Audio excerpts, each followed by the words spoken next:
Hey, it's Paul. Welcome back to YNR Update. A lot to cover, so I'm going to jump right into it. We know that Dylan is on his way to the police station because he's been summoned by his dad. But before he goes there, he drops by and he sees Avery. Now, he does have the tool that he found, and Avery asks him if he was with Sharon. He tells her, yeah, that he was, but he tells Avery everything. He finally comes clean with her. Now, at this point, Avery offers to defend Sharon. We then see Dylan actually go and see Paul as he's been ordered, and Paul, is pretty pissed off. He wants to know why, he's finding all this stuff out now. Dylan lets him know that he told Avery everything, and Paul says, well, why didn't you come to me? Dylan, he thought he could handle it on his own. It looks like they're cut from the same cloth. I actually think that, we could see Dylan eventually, because he's running the coffee shop, we could see Dylan eventually becoming a cop and working side by side with his dad.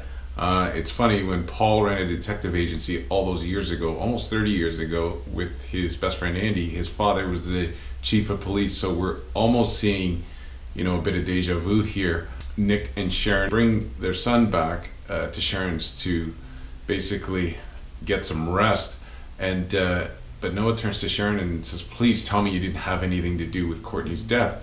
And, Sharon is really thrown by this, but Noah doesn't care. He's angry, and he says, everyone thinks that you had something to do with it. And he gives her all the reasons why he thinks that, she's a suspect. But Nick jumps to Sharon's defense and says, don't blame your mother, but he gets a stunner when Noah turns around and tells him what Sharon said on the tape, and basically the fact that she ran him into the ground. He's angry and he's got nothing to lose at this point. Also, Nick is stunned because he didn't know that no one knew anything about the whole Sandra thing. After that, Nick is angry with Sharon. He turns around and tells Sharon that he didn't want to go to Noah and say, your mom's blackmailing me so that you could have more time with Faith.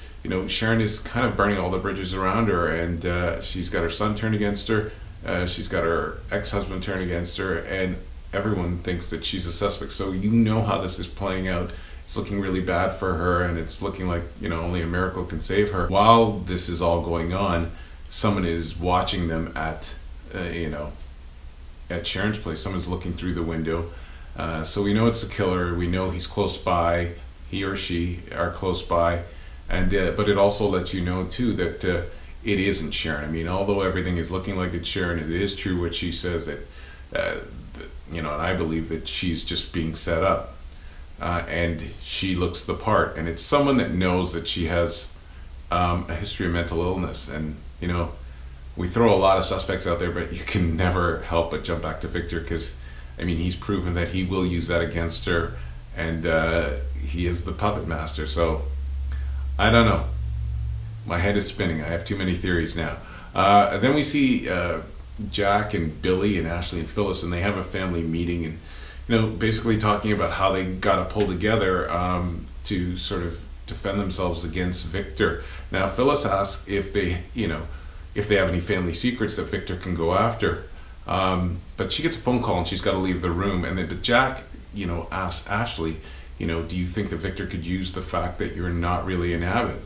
And, Ashley sort of kind of blows it off, but eventually, she is worried, and we see a flashback to her telling Victor that she's actually not an abbot. It is a factor, and now that it's been thrown out there, it's going to come up. So then Phyllis comes back and tells Jack and Ashley that Courtney has been murdered because she got off the phone with Summer. The first thing Phyllis wants to do is postpone the wedding, but Jack is not having any of it. He says, no way. So then Billy goes to see Kevin. He wants to take down Victor, and Kevin is willing. He knows all roads always lead back to Victor, so he's definitely in, and those two will be working together. It is pretty good. When Billy Miller was there, Kevin and Billy worked together reluctantly at first, but ended up developing some sort of a kinship. So it'll be good to see the two of these guys working together to bring down Victor. Then we see Ben and Abby are at the AC, and Abby tells Victor about Courtney dying. Victor walks away to make a cell phone call. Now Victor's talking to someone about the fingerprints, and then you see a scene where wax prints are being made. When Ashley finally asks for answers, Abby takes off and Vicky runs off after her. Now that she's got some time with Ben, Ashley finally asks him if he does have feelings for Abby, and he admits yes, he does have feelings for Abby.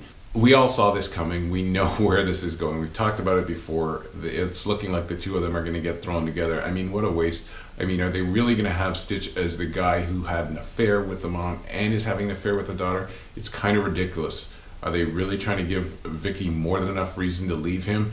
Because I think one affair would have done it, but this is a bit of overkill. But someone told me on Twitter today that the writers are pretty much making this up as they go along. So I don't know. You figure it out. But I love your thoughts. Keep sending them to me, and I'll try and give you my thoughts the best I can. The last thing we see is Paul coming to the athletic center now. Him and Victor get into it because Victor basically, you know, that tone he takes where he's telling people what to do. He tells Paul not to make this a big media circus and to drag the Newman family in there. But Paul tells Victor he doesn't need the threats or demands from Victor. He doesn't work for him. And Paul has more than had enough of Victor, especially with what happened to Nikki and Christine recently, that he's not going to take any crap from him. And when Paul leaves, all of a sudden Nick shows up and Victor asks him why Paul is implicating him as a suspect. And that's where we leave things off. But I love all the comments, I love all the feedback, and I love that we're having conversations. Keep following us. It's Paul, it's YNR Update. I will talk to you tomorrow.